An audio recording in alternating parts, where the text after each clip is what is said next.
At 70, avoid adding new clothes. At 80, skip celebrating birthdays. At 60, don't build houses. And at 70, refrain from visiting graves. These seemingly simple guidelines hold profound wisdom about life.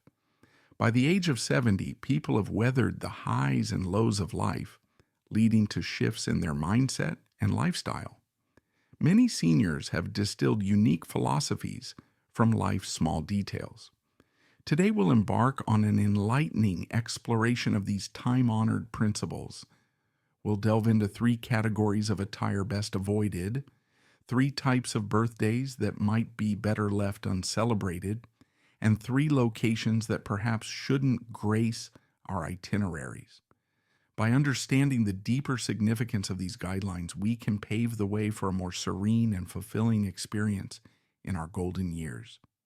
If this introduction piques your interest, please show your appreciation with a like and comment to love. If it's not quite to your taste, a like and 7 will suffice. Your feedback helps shape our future discussions. So, dear friends, shall we unravel these mysteries together? Let's. Types of clothes to embrace. Discover how these age-old adages can guide us towards a more comfortable and peaceful existence in our later years. After all, isn't that what we all aspire to? A life well lived right up to its final chapter?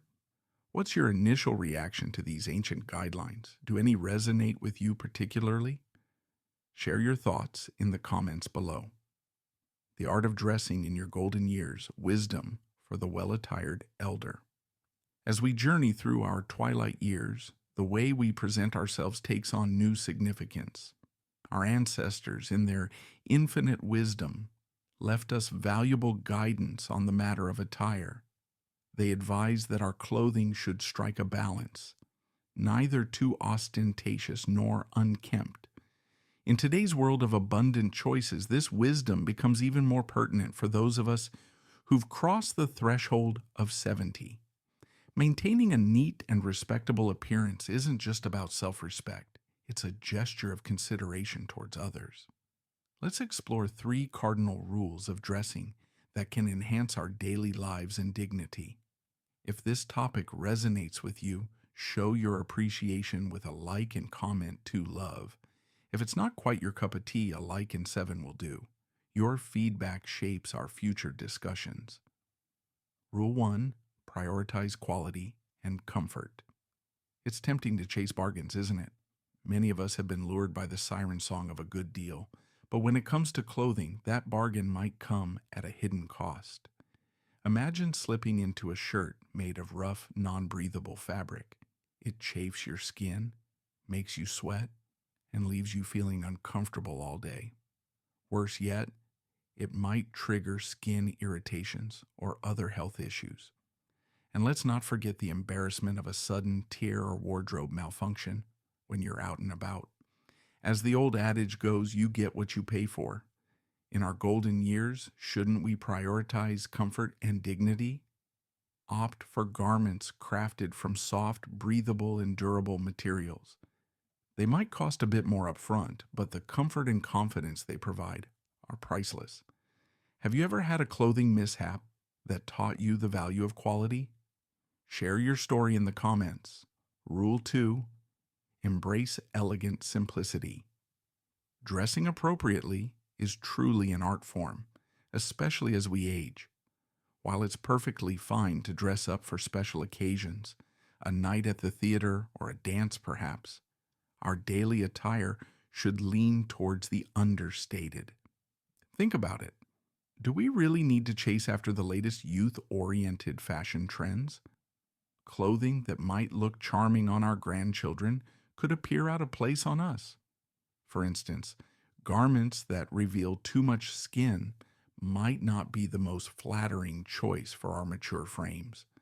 By choosing simple classic styles, we not only project an air of inner refinement, but also save on unnecessary expenses.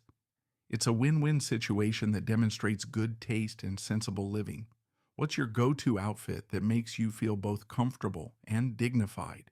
Share your style tips in the comments. Rule 3. Cleanliness is next to godliness. Here's a universal truth. No matter the brand or price tag, a clean and well-maintained garment always looks best. It's disheartening to see someone in expensive designer clothes that are wrinkled or stained, isn't it? Keeping our clothes clean and tidy isn't just about looking good. It's a sign of self-respect and consideration for others. Picture this: an elderly person neatly dressed, interacting with family or strangers. They naturally command respect and leave a positive impression.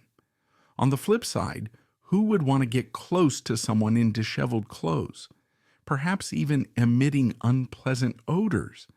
It's not about vanity. It's about basic hygiene and social courtesy. What's your secret for keeping your clothes looking fresh and neat? Share your laundry tips in the comments. The deeper meaning of dressing. Well, did you know that in ancient Chinese, the character for fortune, Fu, combines the characters for clothing and food? Our ancestors understood that being well-fed and well-clothed was the essence of happiness. By understanding and applying these principles of dressing, we're not just making fashion choices. We're embracing a philosophy of life passed down through generations. We're choosing comfort, dignity, and respect for ourselves and others. So the next time you open your wardrobe, remember, you're not just picking out clothes, you're making a statement about who you are and how you value yourself and others. Isn't that a beautiful way to start each day? How has your approach to dressing changed as you've gotten older? What's the most valuable lesson you've learned about clothing in your golden years? Share your wisdom in the comments. Celebrating birthdays. 3 unique ideas. Remember, if you've enjoyed our chat today, why not subscribe to the Goha Journey channel? We'll continue to explore these nuggets of wisdom together, finding joy and meaning in life's autumn years. Until next time, may your days be comfortable, your appearance dignified, and your spirit young at heart. Rethinking birthday celebrations in our golden years. As we journey through life's autumn, the tradition of grand birthday celebrations often takes on new meaning. While many families still uphold this custom, and some elders eagerly anticipate these events, it's worth considering whether this practice still serves its intended purpose in our modern world. If this topic intrigues you, show your appreciation with a like and comment to love. If it's not quite your cup of tea, a like and 7 will suffice. Your feedback shapes our future discussions, the changing landscape of family gatherings. In days gone by, birthday banquets were a way for children to demonstrate their filial piety and for extended families to reunite. Many older folks still hold on to the belief that it's a sign of neglect if their descendants don't organize such events. They may also see these gatherings as rare opportunities to reconnect with long-lost friends and relatives. However, the realities of modern life have shifted this dynamic, with younger generations often living far from their hometowns, juggling demanding careers. It's increasingly challenging for them to return home outside of major holidays. Even when relatives do manage to organize a birthday celebration, many younger family members may only be able to send a token red envelope, rarely attending in person.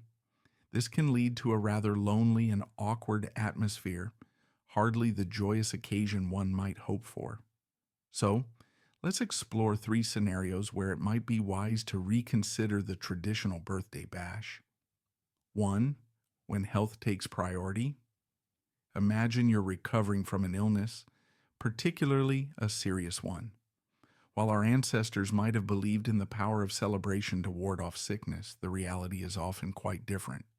The exhaustion from organizing and participating in a large event, coupled with the emotional ups and downs, could potentially worsen your condition. Instead of a grand celebration, why not opt for a quiet, intimate gathering with your closest family members? The warmth and love shared in such a setting can be far more healing and meaningful than any elaborate party. Have you ever experienced a particularly memorable low-key birthday? What made it special? Share your story in the comments. 2. When finances are tight. Consider the scenario where an elderly person with limited means feels pressured to host a lavish birthday banquet. This can place unnecessary financial strain on both the individual and their family. As the saying goes, the rich have distant relatives in the mountains, while the poor go unnoticed in the bustling city. If you're already facing financial challenges, why add to your troubles with an extravagant celebration? Even if a birthday banquet is reluctantly organized, it often becomes more of a formality than a genuinely joyous occasion. It may offer little real benefit while potentially burdening the family further.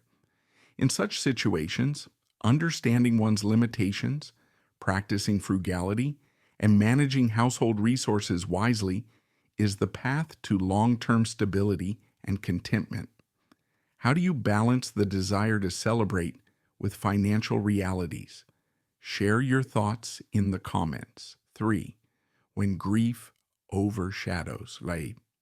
Perhaps the most poignant situation is when an elderly person has lost a child. Insisting on hosting a birthday banquet in such circumstances can seem not only inappropriate, but deeply saddening. Traditionally, these celebrations were a way for children to express their love and respect for their parents. When a child is no longer present, the event can serve as a painful reminder of that loss, deepening the sorrow for both the hosts and the guests. In these situations, wise elders often choose a more low-key lifestyle. They understand the importance of avoiding reopening old wounds and not provoking unnecessary sadness. Simplifying one's lifestyle, reducing social interactions, and holding fewer grand celebrations can be a form of emotional self-care in later years. How do you honor important dates after experiencing a loss? Your insights could help others navigating similar situations. The wisdom of simplicity. As we age, there's profound wisdom in simplifying our lives, including how we mark the passing of years. This doesn't mean forgoing celebration altogether, but rather finding more meaningful, intimate ways to acknowledge these milestones. Perhaps it's a quiet dinner with your closest family members, a phone call from a distant grandchild, or even a solitary moment of reflection on the life you've lived and the wisdom you've gained. These simple gestures can often bring more joy and peace than any grand event. Remember, the true measure of a life well lived isn't in the scale of our celebrations, but in the depth of our relationships and the contentment we find in our daily existence.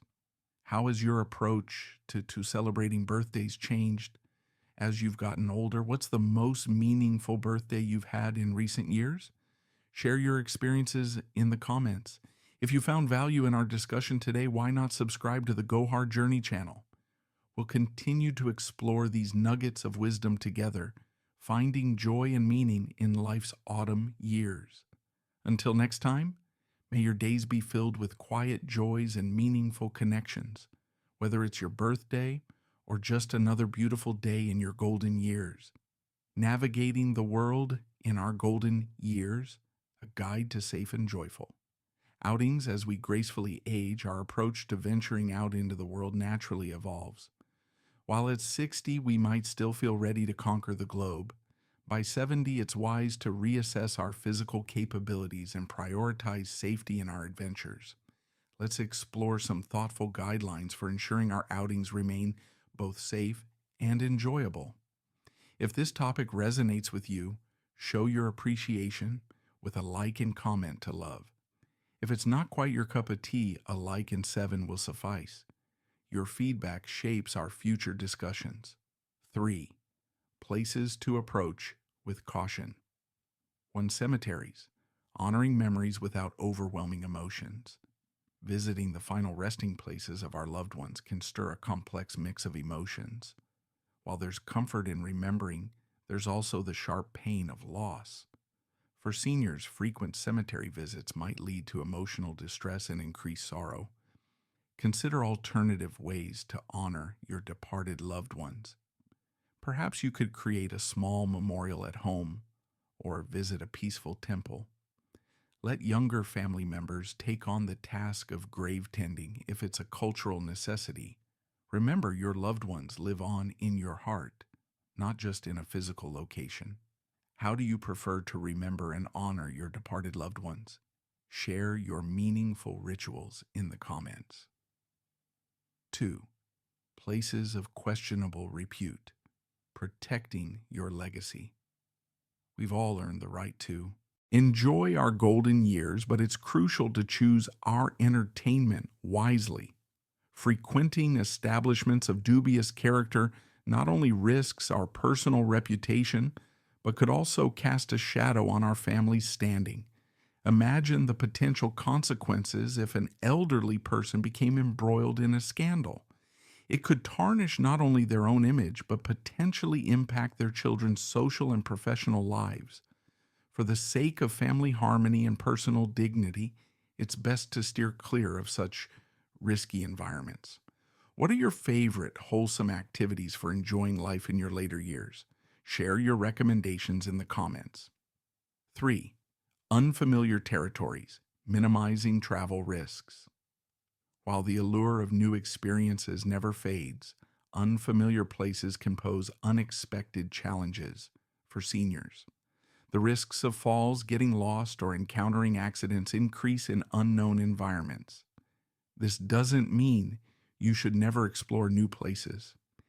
Instead, take precautions when venturing out. Stick to familiar surroundings when possible. Always carry a mobile phone to stay connected with family in case of emergencies. If you do visit somewhere new, consider bringing along a younger family member or friend for support. What's your strategy for balancing adventure and safety in your outings? Share your tips in the comments. Embracing a new chapter with wisdom. As we enter our 70s, it's a pivotal time to adjust our mindset and lifestyle. This isn't about limiting ourselves, but rather about finding new ways to thrive. Here are some suggestions. Foster open communication with your children. Share your thoughts, concerns, and wishes for this stage of life. Seek inspiration from positive and optimistic peers. Their outlook can be contagious. Encourage your children to take an active interest in your well-being. Through dialogue, they can help you discover the lifestyle that suits you best. Conclusion and call to action. Remember the wisdom of Confucius. The superior man seeks harmony, not uniformity. It's not about everyone doing the same thing, but about finding what works best for you and your family. As we conclude our discussion today, I hope these insights have resonated with you. If you haven't already, consider subscribing to our channel. Together, we can continue to explore the joys and challenges of aging, supporting each other on this journey of growth and discovery. Let's embrace each day with optimism, cherish our loved ones, and continue to find new ways to thrive. Until next time, may your days be filled with safety, joy, and meaningful connections. What's the most valuable lesson you've learned about navigating the world in your golden years? Share your wisdom in the comments and let's inspire each other.